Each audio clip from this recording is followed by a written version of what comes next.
Olá, bebês do nono ano. Vejam só, meus amores. Hoje, na nossa aula de português, nós vamos ver as figuras sintáticas, que também são conhecidas por aí como as figuras de construção. Ai, Valquíria, tu já desce figuras de linguagem, figuras de som, e agora vem essa daí. Sim, vejam só. A língua portuguesa, ela, mesmo parecendo ser sucinta, ela sempre tem a quebra das regras, sempre tem mais alguma coisa que gera um complicador nas nossas vidas. Prestem atenção, as figuras sintáticas, elas são usadas muito na questão de literária, tá? A gente às vezes pensa que é um erro gramatical, mas no entanto estamos falando das figuras sintáticas, que são as figuras de construção dos textos, certo? Então, hoje na nossa aula gramatical, tá? Quando a gente já está vendo o gênero romance, que são livros, né, que vai trazer todo esse envolto, que não quer falar só de amor, tá? Então, a gente vai conhecer dentro desses gêneros textuais as figuras sintáticas, também conhecidas por aí popularmente como figuras de construção. Então, para isso, abra o livro de vocês na página 51 e acompanhe a leitura e se liga na aula. Tem assim, ó. Na primeira unidade, estudamos as figuras semânticas e fonéticas, que são as figuras de linguagem e as figuras de som. Agora é hora de estudarmos as figuras de sintaxe, ou as figuras de construção, como eu já falei anteriormente para vocês. As figuras de sintaxe servem para modificar um período, ou seja, elas interferem na estrutura gramatical da frase, com o intuito de oferecer maior expressividade ao texto. Essas figuras de linguagem podem aparecer de diversas maneiras na frase, por omissão, por repetição ou inversão dos termos, e por isso está pedindo para vocês ficarem o quê? Atentos, certo? Então vamos lá.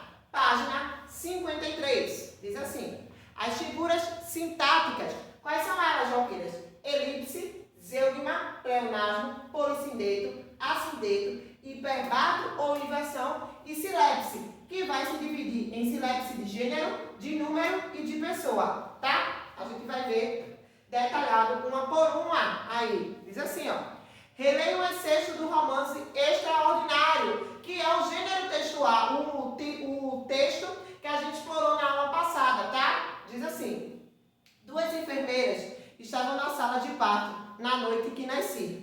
Uma era muito doce e boazinha, a outra, segundo a mamãe, não parecia nem um pouquinho assim. Observe que no trecho destacado, uma era muito doce e boazinha, a outra, segundo a mamãe, não parecia ser um pouco assim. É possível perceber a omissão de um termo já apresentado anteriormente, que é o termo enfermeira. O objetivo é evitar uma repetição desnecessária, que não compromete o sentido dessa parte do parágrafo. Esse recurso da língua recebe o nome de zeugma, uma figura sintática. Da mesma maneira, outras figuras de sintaxe estão disponíveis para que sua escrita seja mais expressiva, fluente e bem elaborada. Conheça as principais nos exemplos a seguir. Aí ele vai trazer para a gente o quê? Logo de cara, o texto 1. Mandei pregar as estrelas para valerem teu sono. Mário Quintana, Quinção da Aia para o filho rei, tá? Que foi virar música na voz da belíssima Adriana Calcanhoto. Nos versos de Mário Quintana, a omissão do pronome eu, o qual está implícito e é percebido na forma verbal. Quando em um enunciado um elemento é omitido sem comprometer o entendimento do texto, temos então o quê? A primeira figura aqui, elipse. Vamos ver quem é essa ser humano? Diz assim, ó. A elipse é a figura de linguagem que corresponde à omissão de alguns termos do texto, que está subentendido e pode ser compreendido por meio de marcas linguísticas presentes no contexto. Na elipse, o termo omitido não é mencionado anteriormente, mas se encontra implícito. Portanto, pode ser facilmente identificado pelo interlocutor. Atenção! A elipse não acontece somente com a emissão do pronome pessoal. Pode haver elipse de um verbo, de uma preposição ou de uma conjunção. Está pedindo para a gente observar nos exemplos. Vamos lá? Quanta tristeza no comentário dela. Elipse do verbo haver. Quanta tristeza havia no comentário dela, tá? Segundo exemplo. O ano passado eu viajei muito. Elipse de preposição. No ano passado eu viajei muito. Terceiro exemplo. Não fosse aquela situação, tudo estaria resolvido. Elipse de conjunção. Se não fosse aquela situação, tudo estaria resolvido. Tá certo? Vamos em diante. Página 54, ele vai trazer o texto 2. Diz o seguinte: um deles queria saber dos meus estudos, outro se trazia a coleção de selos. José Lins do Rego. No excerto escrito pelo autor brasileiro José Lins do Rego, a omissão, no segundo período da locução, queria saber. Que não compromete a significação, tampouco o encadeamento das ações. Como vimos lá no início do texto, esse tipo de omissão é chamado de quê? Zeugma. Vamos descobrir quem é? Diz assim, ó. Zeugma é a figura de linguagem em que há omissão de uma palavra ou de uma expressão já utilizada na frase, a qual fica subentendida. Esse recurso evita uma repetição desnecessária, concedendo assim maior expressividade ao texto. Atenção! Quando há omissão de um verbo, subentende-se uma diferença na flexão, caso seja outra a pessoa verbal. Veja, eu li Machado de Assis, ela José de Alencar. Então ela fez o quê? Leu José de Alencar. Certo, gente? Eu li Machado de Assis, ela leu José de Alencar. Na construção que está feito aí no exemplo, acontece uma zeugma. Certo, pessoal? Texto 3. Ó mar salgado, quanto do teu sal são lágrimas de Portugal. Fernando Pessoa, Mar Português. Nos versos do poema Mar Português, de Fernando Pessoa, o escritor ressalta que o mar é salgado. Ao fazer isso, com o intuito de destacar uma ideia, o poeta se vale da figura de sintaxe, denominada qual agora pleonasmo, que a gente vai conhecer através da leitura do boxe. Diz assim: pleonasmo, figura de linguagem em que há repetição enfática ou redundância de um termo. Essa repetição pode ser feita intencionalmente, tá? Nesse caso, é conhecida como pleonasmo literário ou por desconhecimento das normas gramaticais. Nesse caso, configura-se um pleonasmo vicioso, um vício de linguagem que deve ser evitado. É o caso das expressões subir para cima, entrar para dentro, hemorragia de sangue, entre outras, certo? Então, o pleonasmo é uma das figuras de linguagem que vocês mais dizem. Nunca vi subir para baixo, nunca vi entrar para fora, não é assim que a gente começa a dizer? Então, o pleonasmo, dentre dessas figuras, é a que vocês mais conhecem, tá? Que é o pleonasmo literário ou pleonasmo vicioso, que é aquelas da nossa linguagem do dia a dia, coloquial. Para o texto 4 diz assim: e as criadas das burguesias ricas, e as mulheres do povo, e as lavadeiras da redondeza. Manuel Bandeira. Nesse trecho de Manuel Bandeira, o autor optou por uma repetição não muito convencional da conjunção e. O intuito, nesse contexto, é enfatizar algum aspecto do que está sendo dito, por meio da figura de sintaxe, chamada de que agora? Polissindeto.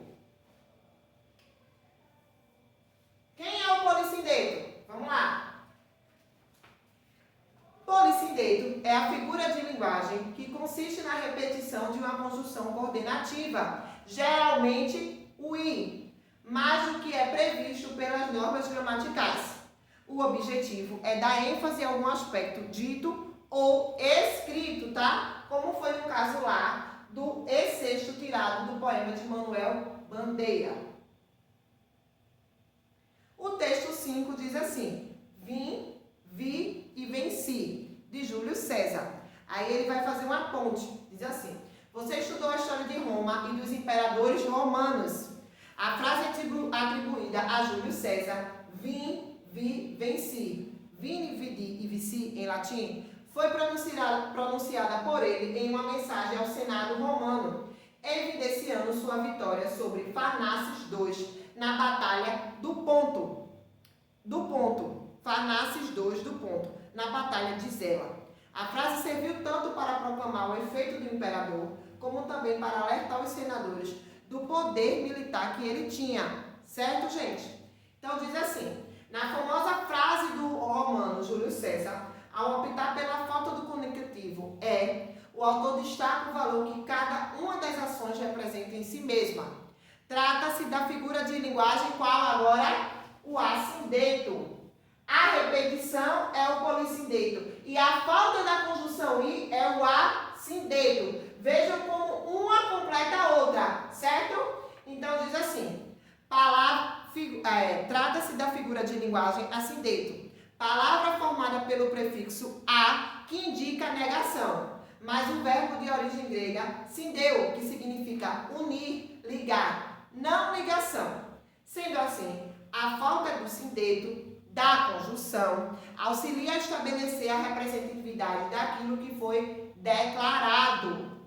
Então, o assindeto é a figura de linguagem em que as conjunções coordenativas, principalmente da conjunção I, que deveria aparecer em determinadas frases ou orações, são suprimidas, são tiradas, sem que isso afete a significação do contexto. Certo, pessoal? Então, no texto 6, ele diz assim: ouvira do Ipiranga as margens plácidas de um povo heróico, o bravo, retumbante. Joaquim Osório Duque Estrada, É um trecho do nosso hino do Brasil. Do trecho apresentado do hino nacional brasileiro, é possível notar que houve uma troca na ordem de alguns dos elementos da oração. A sequência normal seria: ouviram o brado retumbante de um povo heróico, as margens plácidas do Ipiranga. Assim, nesse verso do hino, há um hiperbato ou inversão, que é essa figura de linguagem aqui, tá? A figura sintática. Diz o seguinte: o hiperbato ou inversão, figura de linguagem caracterizada pela troca da sequência normal dos termos da oração, ou seja, inversão da ordem direta dos termos da oração, segundo a construção sintática habitual da língua: sujeito, predicado, complemento, tá? Então aí é quando tem a ordem inversa, que o predicado vem primeiro que o sujeito, certo, gente? Então diz aí, no 7º texto: dizem que os cariocas somos pouco dados aos jardins públicos. Machado de Assis. Dizem que os cariocas somos pouco dados aos jardins públicos. Você achou esquisito o texto escrito por Machado de Assis? Eu achei, tanto que eu fui ler novamente. Será que Machado de Assis, um escritor tão renomado, cometeu um erro ao dizer os cariocas somos? Não, nada disso. Trata-se de mais uma possibilidade linguística dentro da língua portuguesa. Vamos lá. Página 56. Ao fazer a opção pela forma como escreveu, o autor fez uso de uma figura de construção chamada sílabse, a qual estabelece uma concordância não com as palavras que formam a frase, mas com a ideia que quis apresentar, a ideia de nós, incluindo-se como carioca. Então vamos lá. A sílabse, ela vai se apresentar em 3, tá? Vamos ver. É a figura de linguagem em que ocorre uma concordância ideológica e não uma concordância gramatical. Veja que figura sintática. Sensacional. Isto é, a concordância é estabelecida com a ideia de que se pretende transmitir, ou com os termos subentendidos, e não com as palavras que fazem parte da frase. Ela pode ser de gênero, de número ou de pessoa. Quando é uma silépse de gênero? Vamos lá ver quando é uma silépse de gênero. Quando há uma discordância gramatical entre os gêneros masculino e feminino, dos artigos, dos substantivos, dos adjetivos, dos pronomes. Sobre a triste Ouro Preto, o ouro dos astros chove. Olavo Bilac.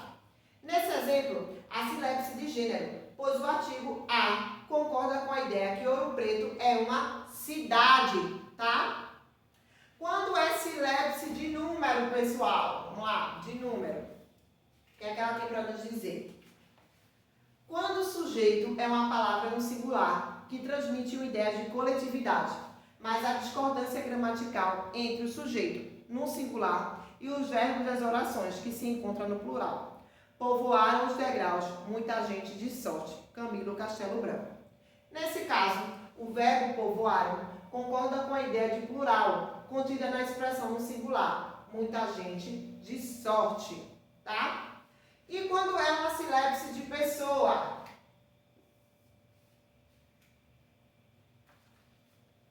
Quando há discordância entre o sujeito na terceira pessoa do plural e o verbo na primeira pessoa do plural. Enfim, lá em São Paulo, todos éramos felizes, graças ao seu trabalho. Rubem Braga. Neste enunciado, o eu do cronista estabelece a concordância do sujeito, todos, na terceira pessoa do plural, com o verbo éramos, na primeira pessoa do plural, pois ele se inclui na situação apresentada. Aí diz o seguinte: agora que você se apropriou de mais alguns conceitos a respeito das figuras de linguagem, que tal colocar tudo isso em prática para verificar se de fato conseguiu compreender o que acabou de estudar, tá? Então vamos aí para a página 57 na questão de atividade. Diz assim: primeiro, leia os excertos a seguir e classifique as figuras de sintaxe destacadas em cada texto, justificando sua resposta. Letra A. Nem tudo tinha os antigos, nem tudo temos os modernos. Machado de Assis. Então, essa parte que está em negrito, vocês vão justificar, dizer qual é a figura e justificar. Letra B. Por me deixar respirar, por me deixar existir, Deus lhe pague. Chico Buarque. Letra C. E me beija com a boca de hortelã, e me beija com a boca de café. Chico Buarque. Com a boca de hortelã e com a boca de café, tá? Letra D. Falta-lhe o solo aos pés, recua e corre, vacila e grita, luta e ensanguenta, e rola, e tomba, e se espedaça, e morre. Olavo Bilac. Letra E. O meu pai era paulista, meu avô pernambucano. Chico Buarque. F. Morrerás morte, viu na mão de um forte. Gonçalves Dias. Letra Z. Luciana, inquieta, subia a janela da cozinha, sondava os arredores, brandava com desespero, até ouvia duas notas estridentes. Localizava o fugitivo, saía de casa. Graciliano Ramos. H. Conhecia uma criança, mimos e castigos pouco podiam com ele. Almeida Garrett. Página 58, segundo quesito. Leia a tirinha a seguir e responda as questões propostas. Saia para fora, Rex. Ela te enxaltou com um pleonasmo. Impossível, ela não seria capaz. Então o que era? Entendi. Levar a saia para fora. A. Jean Galvão, pleonasmo. Tiroletas de Jean Galvão. Letra A. Na tirinha analisada, um dos personagens fala sobre o pleonasmo, uma figura de linguagem. Em que consiste essa figura de linguagem? Volte lá no texto para saber, tá? Letra B. A que personagem faz referência quando pergunta: ela te enxotou com pleonasmo? Explique citando o tipo de pleonasmo utilizado pela personagem. Viu que eu disse que existiam dois? Lembram? Letra C. No último quadrinho, a representação da linguagem conotativa ou denotativa. Justifique sua resposta. Terceiro, o uso de uma figura de linguagem acontece na conotação ou na denotação? Explique sua resposta. Então, vocês também precisam lembrar o que é sentido conotativo e o que é sentido denotativo, tá, gente? A gente também já viu isso. Na seção de tarefa diz o texto a seguir é um prólogo da obra Primeiros Cantos, em que o próprio autor, Gonçalves Dias, traça o perfil de sua poética. Leia e depois faça o que se pede. Primeiro Cantos, um prólogo. Dei o nome de Primeiro Cantos às poesias que agora publico, porque espero que não serão as últimas. Muitas delas não têm uniformidades nas estrofes, porque menosprezo regra de mera convenção. Adotei todos os ritmos da metrificação portuguesa e usei deles como parecem enquadrar melhor com o que eu pretendi exprimir. Não tem unidade de pensamento entre si, porque foram compostas em épocas diversas, debaixo do céu diverso e sob a influência de impressões momentâneas. Foram compostas nas margens viçosas do Mondego e nos píncaros engrandecidos do Gélice, no Douro e na Terra, sobre as vagas do Atlântico e nas florestas vigais, virgens da América. Escrevi-as para mim e não para os outros. Contentai-me se agradarem, e se não, é sempre certo que tive o prazer de as ter composto. Com a vida isolada que vivo, gosto de afastar os olhos de sobre a nossa arena política para ler em minha alma, reduzindo a linguagem harmoniosa e cadente, o pensamento que me vem de improviso e as ideias que me desperta à vista de uma paisagem ou do oceano. O aspecto, enfim, da natureza. Casar assim o pensamento com o sentimento, o coração com o entendimento, a ideia com a paixão. Cobrir tudo isto com a imaginação, fundir tudo isto com a vida e com a natureza. Purificar tudo com o sentimento da religião e da divindade. Eis a poesia. A poesia grande e santa. A poesia como eu a compreendo sem a poder definir. Como eu a sinto sem a poder traduzir. O esforço, ainda vão, para chegar a tal resultado, é sempre digno de louvor. Talvez seja este o só merecimento deste volume. O público o julgará, tanto melhor se ele o desprezar, porque o autor interessa em acabar com essa vida desgraçada que dizes de poeta. Rio de Janeiro, julho de 1846, Gonçalves Dias.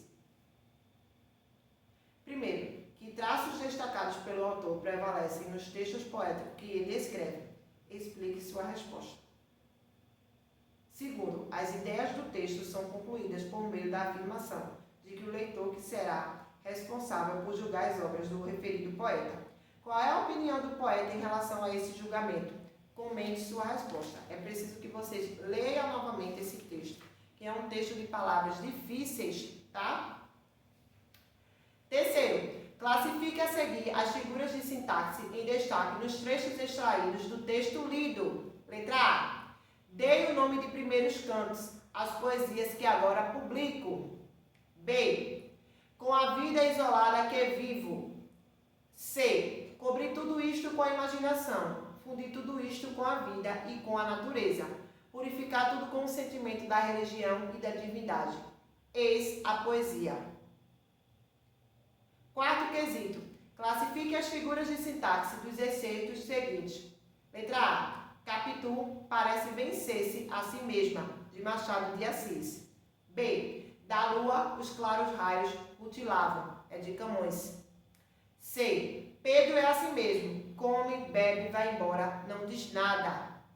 D. Corria a gente de todos os lados e gritavam, Mário Barreto. E quando a gente é novo, gosta de aparecer. Então vocês vão me dizer aí qual as figuras de sintaxe que aparecem tanto no terceiro e no quarto quesito, tá, gente? Não esqueçam de realizar as atividades, para que nos ao vivo a gente consiga tirar as dúvidas, certo, nono ano. Também não esqueçam de tirar foto, porque é através daí que eu vou conseguir colocar a nota do teste de vocês e pontuar as faltas e presenças. Ok, gente? Espero as atividades de vocês respondidas. Para as dúvidas, mais uma vez, a gente tirar nos ao vivo. Ok, gente?